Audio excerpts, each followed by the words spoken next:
د ګل په شان ماشومه ولې خپل کاکا ووژله؟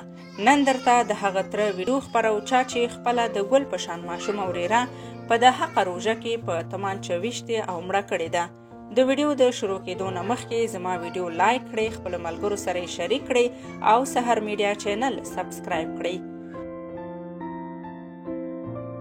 د خیبر پښتونخوا پیښور ښار په تاکال سیمه کې یوه تره په خپله 8 کلنه وريره ایشال ډزې کړي دي او وژلې ده.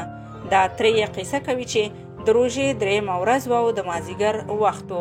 یو خوا روژې خراب کړی وم، بل خوا د کرونا تشویش را سره و، نو غوښتل مې چې آرام وکړم، خو چې سترګې به مې پټې شوې د ماشومې به شور جوړ کړو. څو ځلې مې غږ وکړو چې غلې شه، خو آخر سخته غوسه راغله او تمانچه مې راواخیسته. ما غوښتل خطایي ډز وکړم، خو هغې منډه کړه او په تمانچه رانه ولګېده او مړه شوه.